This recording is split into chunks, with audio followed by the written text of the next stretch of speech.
ഈ extended working അവേഴ്സാണ് നമ്മുടെ ഇപ്പോഴത്തെ ഒരു പ്രശ്നം.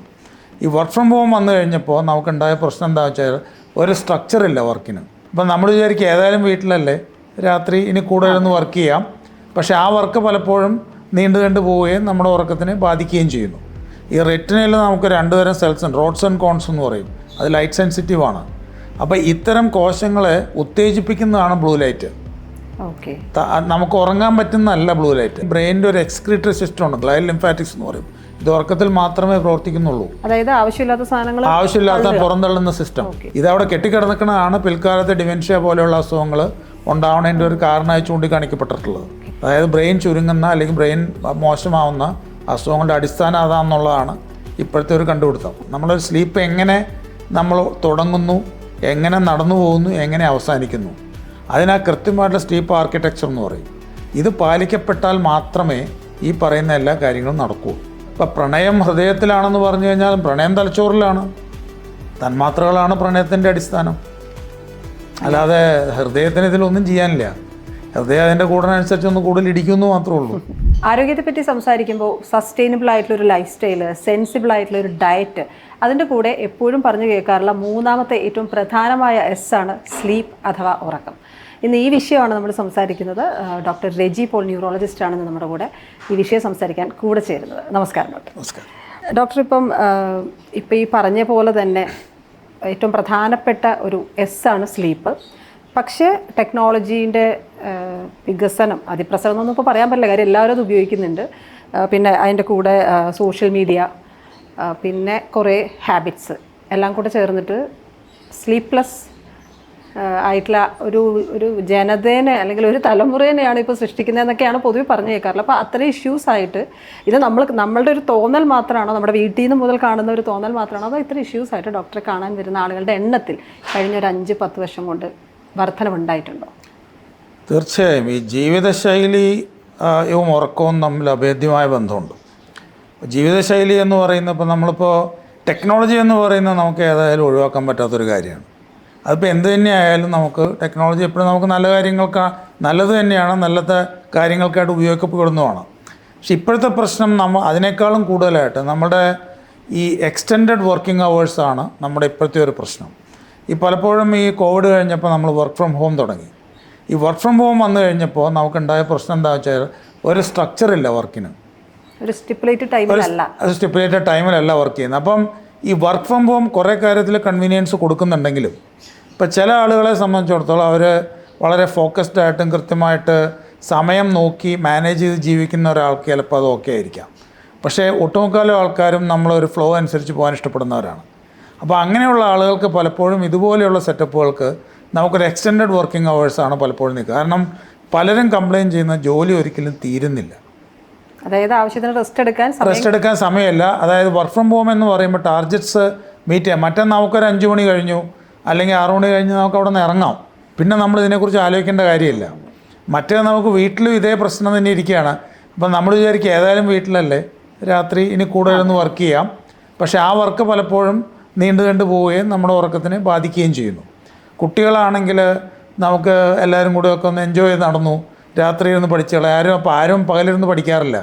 അതിനിപ്പോൾ അവരെ കുറ്റം പറഞ്ഞിട്ട് കാര്യമില്ല. ഞങ്ങളുടെ പഠനകാലത്തിൻ്റെ രാത്രി തന്നെയാണ് പഠിക്കുക. കാരണം പകൽ സമയത്ത് നമുക്ക് കളിക്കണം, അല്ലെങ്കിൽ പല ആക്ടിവിറ്റീസും ബാക്കിയുണ്ട്. അപ്പോൾ അതുകൊണ്ട് പക്ഷേ കൂടുതലും ഞങ്ങളെപ്പോഴും 5 മണിക്കൂറെങ്കിലും ഉറങ്ങാത്ത ദിവസങ്ങൾ ഭയങ്കര കുറവായിരുന്നു. ഇപ്പോഴും നമ്മൾ കാണുന്ന ഒട്ടും ഉറക്കമില്ലാത്ത ആളുകൾ, അതായത് പരീക്ഷയ്ക്ക് തീരെ ഉറങ്ങിയില്ല. ഇപ്പോൾ നമ്മളൊരു 3-4 ദിവസം ഉറങ്ങിയില്ലെങ്കിൽ 5-ാം ദിവസം ചിലപ്പോൾ നമുക്ക് ഉറക്കം വന്നോളണമെന്നില്ല. അത് പിന്നെ ഒരു തുടർക്കഥയായിട്ട് പോയി, ഹാബിച്വലായിട്ട് പോയി പിന്നെ ഉറങ്ങാൻ പറ്റാത്ത ഒത്തിരി പേരുണ്ട്. ഇതെല്ലാം നമ്മളുടെ മാനസിക നിലയെയും നമ്മുടെ രീതിയിലുള്ള നമുക്കൊരു കോൺസ്റ്റിറ്റ്യൂഷൻ ഉണ്ട് എല്ലാവർക്കും.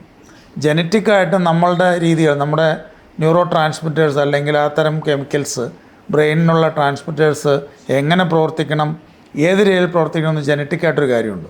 അപ്പോൾ ഓരോ ആൾക്കും അവരുടെ കുടുംബപരമായിട്ടൊരു പശ്ചാത്തലമുണ്ട്. ഈ പശ്ചാത്തലം അനുസരിച്ചാണ് ഇതെല്ലാം പ്രവർത്തിക്കുക. അപ്പം നമ്മളതിനെ മോഡിഫൈ ചെയ്യുമ്പോൾ ചിലപ്പോൾ അതിൻ്റെ പ്രവർത്തനം നമ്മളുടെ കൈവിട്ടു പോകാൻ സാധ്യതയുണ്ട്. അപ്പോൾ എപ്പോഴും നമ്മൾ ഇത്തരം കാര്യങ്ങൾ പറഞ്ഞാൽ നമ്മളെ തന്നെ മനസ്സിലാക്കുക, എന്താണ് നമ്മളുടെ തരം. ഞാനിങ്ങനെ ഉറക്കളയ്ക്കാൻ പറ്റുന്ന ഒരാളാണോ, അല്ലെങ്കിൽ എനിക്കത് ഒരു സ്ട്രെസ് ഉണ്ടാക്കുന്നുണ്ടോ, സെൽഫ് അനലൈസ് ചെയ്യുക. സെൽഫ് അനാലിസിസ് അവനവനെ തന്നെ മനസ്സിലാക്കുക എന്നുള്ളതാണ്. അവനവനെ തന്നെ മനസ്സിലാക്കാതെ നമ്മൾക്ക് ഏത് രീതിയിൽ ഇത്തരം കാര്യങ്ങളിലേക്ക് നീങ്ങാൻ പറ്റും. അല്ല, നമ്മളൊരു ടെക്നോളജിനെ കുറ്റം പറഞ്ഞിട്ട് കാര്യമില്ല. ടെക്നോളജി ആവശ്യമാണ്, അത് ഒഴിവാക്കി മുന്നോട്ട് ജീവിക്കാൻ ഇല്ല അല്ല ഒഴിവാക്കി ജീവിക്കേണ്ട ആവശ്യമില്ല. അതെ, ഇന്ന് നമുക്ക് ബാങ്കിൽ പോകേണ്ട ആവശ്യമില്ല. നമ്മളെയൊക്കെ പഠനകാലത്ത് എന്ത് കാര്യത്തിനും പോയി ബാങ്കിൽ പോയി പൈസ എടുക്കണം, അല്ലെങ്കിൽ അവിടെ പോയി പാസ്ബുക്ക് പതിപ്പിക്കണം. ഇപ്പം ഇത്തരം തലവേദനയൊന്നുമില്ല. അതെ, അതൊരു വശം മാത്രമാണ്. അപ്പോൾ നമുക്ക് എപ്പോഴും ടെക്നോളജി നല്ലത് തന്നെയാണ്. നമ്മൾ അഡാപ്റ്റ് ചെയ്യാം. ഇപ്പോൾ ഉദാഹരണത്തിന് ഇപ്പോൾ താങ്കൾ പറഞ്ഞ സോഷ്യൽ മീഡിയ ഇപ്പം കാണേ തെറ്റൊന്നുമില്ല. പക്ഷേ ഉറങ്ങണ നേരത്ത് അതും കണ്ടുകൊണ്ടിരുന്നാൽ നമുക്കറിയാം മൊബൈലിൻ്റെ ബ്ലൂ ലൈറ്റ് നമുക്ക് ഉറക്കം കളയും. ഈ ബ്ലൂ ലൈറ്റിന്റെ തിയറി എപ്പോഴും കേൾക്കാറുണ്ട്. ബ്ലൂ ലൈറ്റ് എന്ന് വെച്ചാൽ നമ്മുടെ റെറ്റിനെ സ്റ്റിമുലേറ്റ് ചെയ്യുന്നതാണത്. ഈ റെറ്റിനയിൽ നമുക്ക് 2 തരം സെൽസ് ഉണ്ട്, റോഡ്സ് ആൻഡ് കോൺസ് എന്ന് പറയും. അത് ലൈറ്റ് സെൻസിറ്റീവ് ആണ്. അപ്പോൾ ഇത്തരം കോശങ്ങളെ ഉത്തേജിപ്പിക്കുന്നതാണ് ബ്ലൂ ലൈറ്റ്. ഓക്കെ, നമുക്ക് ഉറങ്ങാൻ പറ്റുന്നതല്ല ബ്ലൂ ലൈറ്റ്. അതായത് ഇപ്പോൾ ഞാൻ ചോദിക്കുന്നത്, നോർമലി നമ്മളൊരു ട്യൂബ് ലൈറ്റ് ഇട്ട് ഒരു പുസ്തകം വായിക്കുന്നതിനേക്കാളും വളരെ അപായകരമാണ് മൊബൈലിൽ നിന്ന് പുറപ്പെടുന്ന ആ ലൈറ്റ്. ഓക്കെ, അപ്പോൾ ഈ ലൈറ്റ് എന്താ വെച്ചാൽ നമ്മൾ സ്റ്റിമുലേറ്റ് ചെയ്യാണ് ചെയ്യുക. ഈ റെറ്റിനെയും അതുപോലെയുള്ള കോശങ്ങളെ സ്റ്റിമുലേറ്റ് ചെയ്യും. അപ്പോൾ നമ്മൾ ഒറ്റ കാര്യം, കുറച്ച് നേരം മൊബൈൽ കണ്ടിട്ട് നമ്മളൊന്ന് കണ്ണടച്ചിരിക്കുക. എത്ര നേരം ആ മൊബൈലിൻ്റെ ആ ഷേപ്പ് നമ്മുടെ കണ്ണുകൾക്കുള്ളൊരു ഡാർക്ക് സ്പോട്ടായിട്ട് ഉണ്ടാവുമെന്ന് ഒന്ന് കണക്കാക്കുക. ഓക്കെ, ഒന്ന് കണക്കാക്കി നോക്കുക. അപ്പോൾ നമുക്കറിയാം ഈ ബ്ലൂ ലൈറ്റ് ഇതിൻ്റെ പ്രശ്നം എന്താ, സ്റ്റിമുലൻ്റാണ്. അത്രേ ഉള്ളൂ അതിൻ്റെ പ്രശ്നം. പിന്നെ നമ്മളാ കാണുന്ന കണ്ടൻറ്റ്, ആ കണ്ടൻറ്റ് നമ്മുടെ മനസ്സിനുള്ളിൽ തലച്ചോറിൽ ഉണ്ടാക്കുന്ന തരംഗങ്ങൾ. ഇപ്പം ഉദാഹരണത്തിന് ഇപ്പോൾ നമ്മളൊരു ഇമോഷണലി ചാർജ് കണ്ടൻറ്റ് അല്ലെങ്കിൽ അങ്ങനത്തെ കണ്ടു കഴിഞ്ഞാൽ നമുക്ക് പെട്ടെന്ന് പേടിപ്പെടുത്തുന്നതാണ്. നമ്മുടെ ഒരു ആൻസൈറ്റി ഉള്ള ഒരാളാണെങ്കിൽ അയാൾക്ക് താങ്ങാൻ പറ്റില്ല. അപ്പോൾ എപ്പോഴും നമ്മളൊരു പുസ്തകം വായിക്കുമ്പോൾ ഒരു വ്യത്യാസം എന്താണ്, നമ്മൾ ആ പുസ്തകത്തിൽ വായിക്കുന്നത് കാണാൻ ശ്രമിക്കുന്നു. ഒരു ഭാവനയാണ് അവിടെ വിടരുക. അപ്പോൾ അത് തലച്ചോറിൻ്റെ ഒരു നല്ല രീതിയിലാണ് അത് സ്റ്റിമുലേറ്റ് ചെയ്യുന്നത്. പക്ഷേ ഇത് നമുക്കൊന്നും ചിന്തിക്കാനില്ല. നമ്മുടെ മുമ്പിൽ ഒരു കാര്യം കാണുന്നു, നമുക്കൊരു ഭാവന അല്ലെങ്കിൽ വിഷ്വലൈസ് ചെയ്യേണ്ട ആവശ്യം വരാറില്ല. അപ്പോൾ ഞാൻ ഇതിനെക്കുറിച്ചൊരു ഉദാഹരണം പറയുമ്പോൾ പൊന്നിയിൻ സെൽവൻ എന്ന് പറയുന്നൊരു സിനിമ ഒരുപക്ഷെ ഒരു കമേഴ്ഷ്യൽ സക്സസ് ആയിരുന്നില്ല. പക്ഷേ ഞാൻ ഈ പൊന്നിയിൻ സെൽവൻ, എനിക്ക് ചോളന്മാരെയും ഈ ഡൈനാസ്റ്റിയൊക്കെ ഭയങ്കര ഇഷ്ടമുള്ള ഒരു കാര്യം. ഞാൻ എപ്പോഴും ആ ഭാഗത്തൊക്കെ യാത്ര ചെയ്യുകയും ഇവരുടെ അമ്പലങ്ങളും കൊട്ടാരങ്ങളും ഒക്കെ കാണുകയൊക്കെ ചെയ്യുന്ന ഒരാളാണ് ഞാൻ. അതെ, തീർച്ചയായും എൻ്റെ മെയിൻ പരിപാടി ചരിത്രമാണ്. യാത്രയെല്ലാം അതിനോട് ബന്ധപ്പെട്ടായിരിക്കണം. അപ്പോൾ ഈ ഞാൻ ആ പുസ്തകം നോവൽ മലയാളം പരിഭാഷ വാങ്ങിച്ച് ഈ നോവൽ വായിച്ചു. എന്നിട്ടാണ് പോയി സിനിമ കണ്ടത്. ഞാൻ എൻ്റെ മനസ്സിൽ എന്ത് കണ്ടോ അതായിരുന്നു സിനിമ. അപ്പോൾ അത് ആ നോവൽ വായിച്ചപ്പോൾ എനിക്ക് അവിടുത്തെ ആ രീതികളും ആ ഒരു കാര്യങ്ങളൊക്കെ എൻ്റെ മനസ്സിൽ വന്നു. അവരുടെ തമ്മിൽ ചെറിയ വ്യത്യാസങ്ങളേ ഉള്ളൂ. അപ്പോൾ അവസാനമ്പോൾ സിനിമയ്ക്ക് അതിൻ്റേതായ വ്യാഖ്യാനങ്ങളുണ്ട്. പക്ഷേ ഞാൻ ഒരു ഉദാഹരണം പറഞ്ഞെന്നുള്ളൂ. അപ്പോൾ എപ്പോഴും നമുക്ക് അത് ബ്രെയിനിനെ നല്ല രീതിയിലാണ്, കാരണം നമ്മുടെ ബ്രെയിനിനെ പ്രവർത്തിപ്പിക്കുകയാണ്. നേരെ തിരിച്ച് ഭാവന ഉണർത്തുകയാണ്. ഇത് ഭാവനയെ തളർത്തുകയാണ്. കാരണം നമ്മുടെ മുമ്പിൽ കാണുന്നത് കൂടുതലും നമുക്കൊരു ലൈക്കോ ഷെയറോ കിട്ടാനുള്ള കണ്ടൻറ്റാണ്. നമ്മളൊരു സോഷ്യൽ മീഡിയ, യൂട്യൂബ് ആവട്ടെ എന്താവട്ടെ, ഈ കാണുന്നതല്ല. ഇപ്പോൾ ന്യൂസിലാണെങ്കിൽ ആൾക്കാർക്ക് എന്ത് വേണോ ആ രീതിയിൽ ഇമോഷണലായിട്ട് ഒരു ഇമോഷണൽ ബ്ലാക്ക് മെയിലിംഗ് ആണ് നമ്മൾ സോഷ്യൽ മീഡിയ കൂടി കണ്ടൻറ്റായിട്ട് കാണുന്നത്. എന്നാലേ നമുക്ക് ലൈക്ക് കിട്ടുന്നുള്ളൂ. ആ ലെവലിലേക്കാണ് കാര്യങ്ങൾ എന്നുള്ളതാണ്. ഇതിപ്പോൾ ഈ സ്റ്റിമുലേറ്റ് ചെയ്യുന്നത് വഴി നമ്മുടെ ഉറക്കത്തിന് അത് ഡിലേ ചെയ്യുവാണോ? തീർച്ചയായും ഉറക്കത്തിന് ഡിലേ ചെയ്യും. അതായത് നിങ്ങളെ സംബന്ധിച്ച് നിങ്ങൾക്ക് എന്താണ് ഈ ഉറക്കം, നമ്മൾ ഉദ്ദേശം 6 മണിയാകുമ്പോൾ നമ്മുടെ ഹൈപ്പോതലാമസ് എന്ന ഭാഗത്ത് സൂപ്രാകാസ്മാറ്റിക് ന്യൂക്ലിയസ് എന്ന് പറയും. വൈകുന്നേരം 6 മണിയുടെ 6 മണി. അപ്പോൾ ആ സമയമാകുമ്പോൾ ആ ലൈറ്റ് കുറയുന്നു, മെലറ്റോണിൻ സെക്രീറ്റ് ചെയ്യാനുള്ള സ്റ്റിമുലസ് വരികയാണ്. പൈനിയൽ ഗ്ലാൻഡിൽ നിന്ന് മെലറ്റോണിൻ വരും. മെലറ്റോണിൻ ഗാബയെ സ്റ്റിമുലേറ്റ് ചെയ്യും. ഗാബ ബ്രെയിനിലെ ആ ഉണർത്തുന്നതായിട്ടുള്ള ഭാഗങ്ങളെല്ലാം ഒന്ന് ഒതുക്കും. അങ്ങനെയാണ് നമുക്ക് ഉറക്കം തുടങ്ങുക.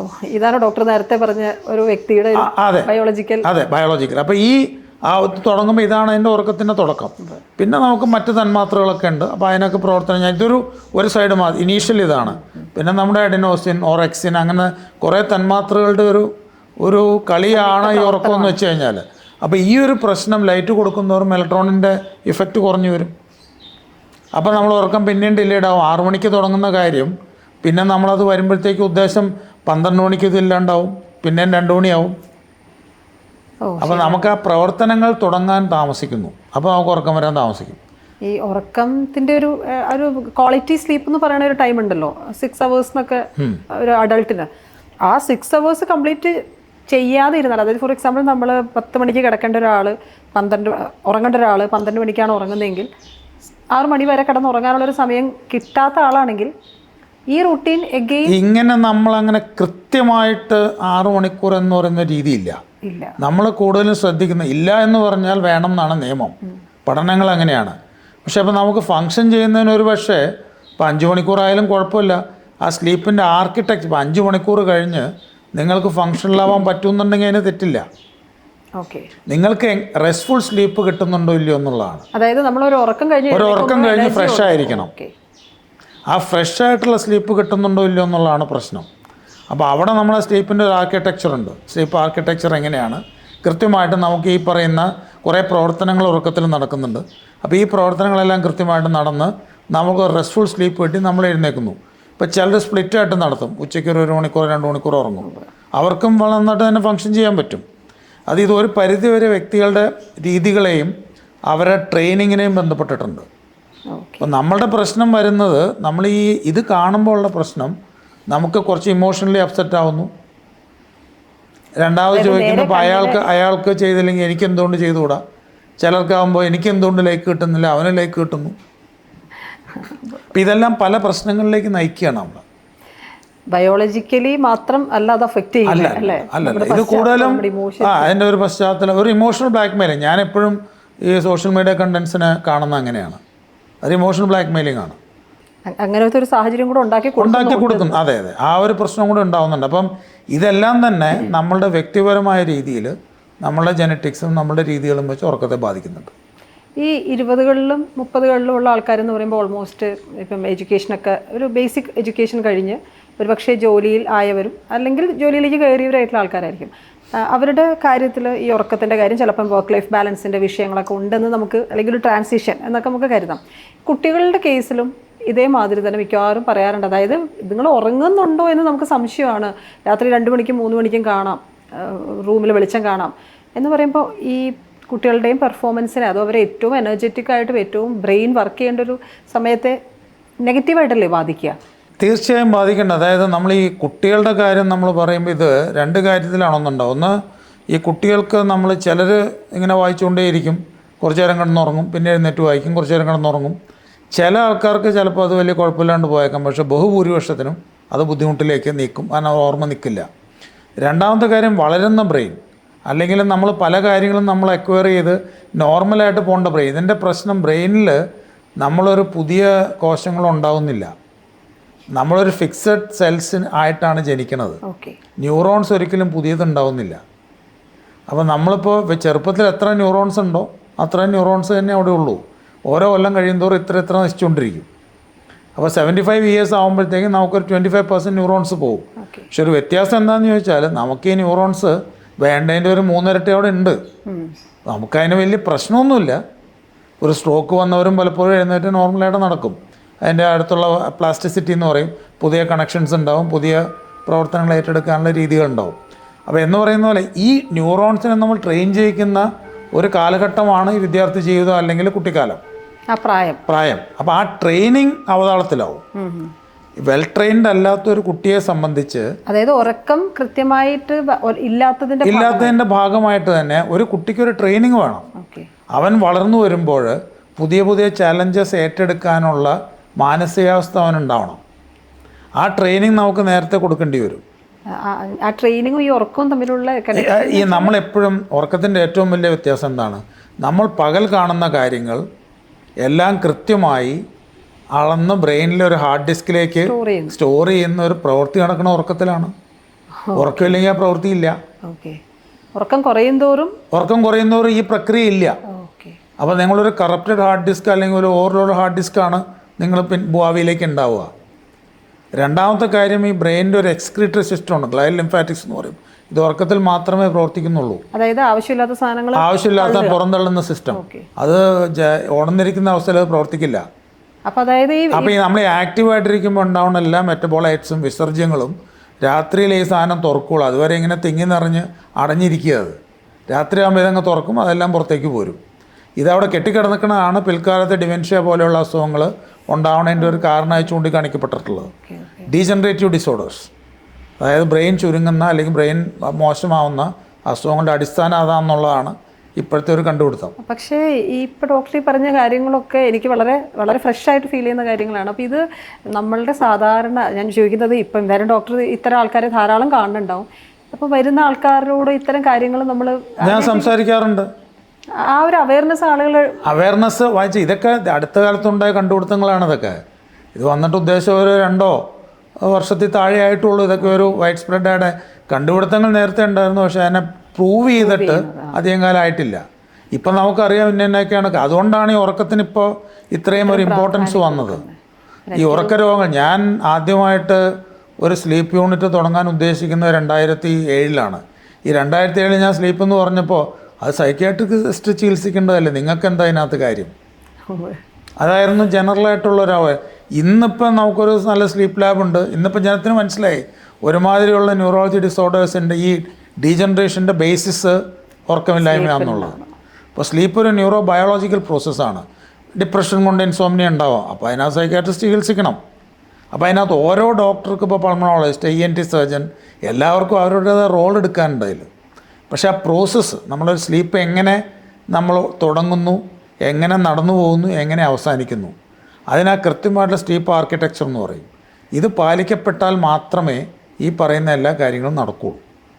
അത് അത്ര കണ്ട് പ്രധാനമാണ്. അത്ര കണ്ട് വളരെ പ്രധാനമാണ്. അത് നിങ്ങൾക്ക് മുന്നോട്ടുള്ള ജീവിതത്തിനും നിങ്ങൾക്ക് മുന്നോട്ടുള്ള പഠനത്തിനും എല്ലാത്തിനും ഇത് ആവശ്യമാണ്. ഈ പറഞ്ഞ പോലെ ബ്രെയിൻ ആക്യുറേറ്റ് ആയിട്ടിരിക്കുക, ക്ലിയർ ആയിട്ടിരിക്കുക എന്ന് പറയുന്നത് നമ്മുടെ പിറ്റേ ദിവസത്തേക്കുള്ള എനർജി, അവിടെ നമ്മുടെ എല്ലാ കാര്യങ്ങളും പ്രോസസ്സിങ് അവിടെയാണ്. ഇപ്പോൾ പ്രണയം ഹൃദയത്തിലാണെന്ന് പറഞ്ഞു കഴിഞ്ഞാൽ പ്രണയം തലച്ചോറിലാണ്. തന്മാത്രകളാണ് പ്രണയത്തിൻ്റെ അടിസ്ഥാനം. അല്ലാതെ ഹൃദയത്തിന് ഇതിലൊന്നും ചെയ്യാനില്ല. ഹൃദയം അതിൻ്റെ കൂടിനനുസരിച്ച് ഒന്ന് കൂടുതൽ ഇടിക്കുന്നു മാത്രമേ ഉള്ളൂ. പക്ഷേ പറഞ്ഞ കാൽപ്പനികമായി പറയുമ്പോൾ കാൽപ്പനികത കുഴപ്പമില്ല അല്ലേ, നമ്മൾ പറയണ ഒരു അടിസ്ഥാനമായിട്ട് ഈ പ്രണയം, സ്നേഹം എന്നൊക്കെ പറഞ്ഞ തന്മാത്രകളുടെ ഇൻ്റർപ്ലേ എന്നുള്ളതേ ഉള്ളൂ. അപ്പം അതിന് ആ വ്യക്തിപരമായ കാര്യങ്ങളനുസരിച്ച് അത്തരം വ്യത്യാസങ്ങളുണ്ടാവും. ഹോർമോണിൻ്റെ ഇൻഫ്ലുവൻസ് എല്ലാം വന്നിട്ട് വരും. അപ്പോൾ ഇതിനെല്ലാം നമ്മളൊരു ബാലൻസിൽ കൊണ്ടുപോകേണ്ട ആവശ്യമുണ്ട്. ഇപ്പോൾ ശരീരത്തിൻ്റെ കുറേ റിപ്പയർ ഉണ്ട്. നമ്മൾ പകൽ സമയത്ത് അത് ചെയ്യുന്നു, ഇത് ചെയ്യുന്നു, നടക്കുന്നു, ഓടുന്നു, ടിഷ്യൂ റിപ്പയർ. ആ മെയിൻ്റനൻസ് നടക്കുന്ന ഉറക്കത്തിലാണ്. നിങ്ങൾ മസിൽ റിലാക്സേഷൻ നടക്കുന്ന ഉറക്കത്തിലാണ്. അപ്പോൾ ആ ഒരു സ്ലീപ്പ് ഇല്ലെങ്കിൽ നിങ്ങളുടെ മനസ്സും ശരീരവും ഒരുപോലെ റെസ്റ്റ് എടുക്കണമെങ്കിൽ ഉറക്കം വേണം. ഉറക്കം ഒഴിവാക്കിക്കൊണ്ടുള്ള ഒരു പരിപാടിക്കും നടക്കില്ല. നമ്മളെ മുന്നോട്ട് നടക്കില്ല. അതൊരു പരിധി എത്തുമ്പോൾ നമ്മളത് തിരിച്ചു പ്രതികരിക്കും. ശരീരം തിരിച്ചു പ്രതികരിക്കും. പക്ഷെ അപ്പോഴേക്കും നമുക്ക് തിരിച്ചു പോകാൻ ചിലപ്പോൾ തിരിച്ചു പോകാൻ ബുദ്ധിമുട്ടുണ്ടാകും. ട്രെയിനിങ് നമുക്ക് പ്രശ്നങ്ങൾ ഉണ്ടാക്കും. അതായത് നമ്മൾ അത്രയും നാൾ ട്രെയിൻ ചെയ്ത് വന്ന ആ ഒരു പാറ്റേൺ മാറ്റാൻ എളുപ്പമല്ല, ബുദ്ധിമുട്ടുണ്ടാക്കുന്നുണ്ടാണ്. പിന്നെ നമ്മൾ പല മരുന്നുകൾക്കും ചിലർ അഡിക്റ്റഡ് ആവും, ചിലർ സബ്സ്റ്റൻസ് അബ്യൂസിൽ പോവും, ചിലർ അങ്ങനെ മറ്റു കാര്യങ്ങളിലേക്ക്. തുടക്കം ഇങ്ങനെയായിരിക്കും, റെസ്റ്റ് കിട്ടുന്നില്ല, സ്ട്രെസ്ഡ് ആണ്. ഇതിൻ്റെ കാരണം ഇത് തന്നെയാണ്, നമ്മുടെ ട്രെയിനിങ്ങിൻ്റെ പ്രശ്നങ്ങളാണ്. നമ്മുടെ സിസ്റ്റവും നമ്മുടെ ചുറ്റുപാടും നോക്കി കഴിയുന്നത്ര അഡാപ്റ്റ് ചെയ്ത് അതിനെ കൊണ്ടുവരിക എന്നുള്ളതാണ് ആകെ ചെയ്യാൻ പറ്റുന്ന കാര്യം.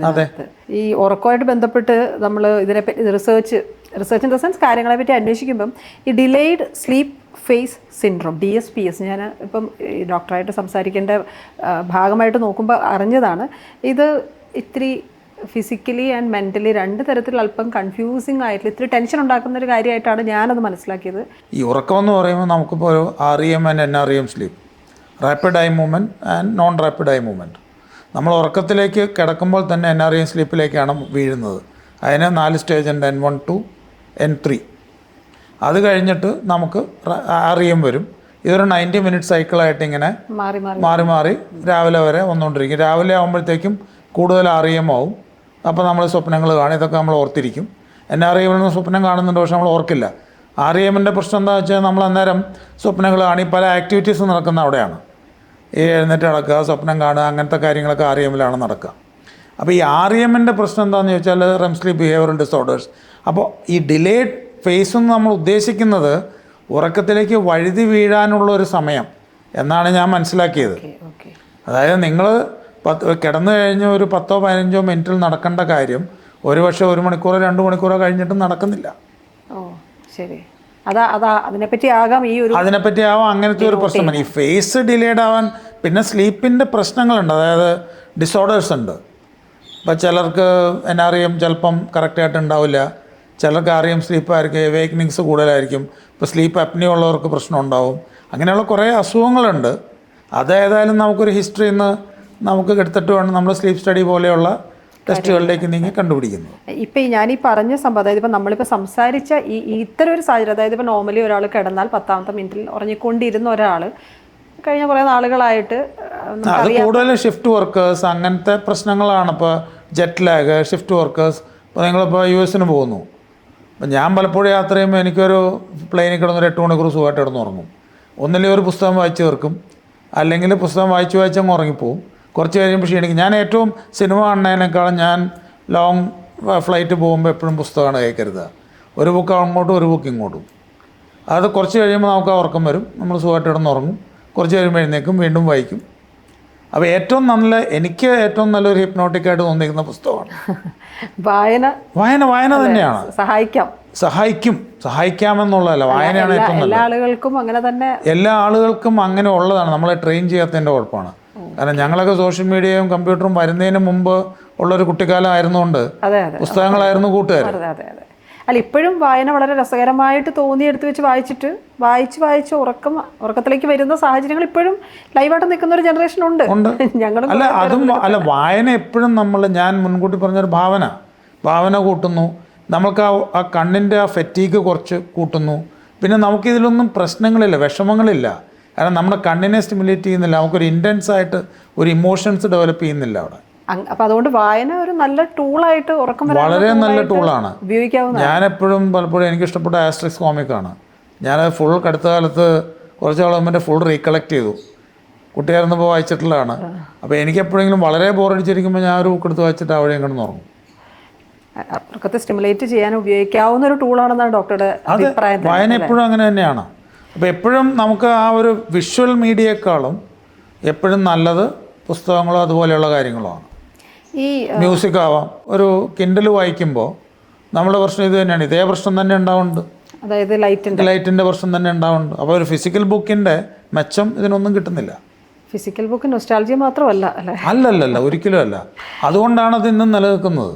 ഞാൻ പലപ്പോഴും ബുക്ക് സ്റ്റോൾസിൽ പോകുമ്പോൾ ഇപ്പോഴും പുതിയ തലമുറ വന്ന് പുസ്തകം വാങ്ങിക്കണ്ടേ, എനിക്ക് വളരെ സന്തോഷമുണ്ട് അത് കാണുമ്പോൾ.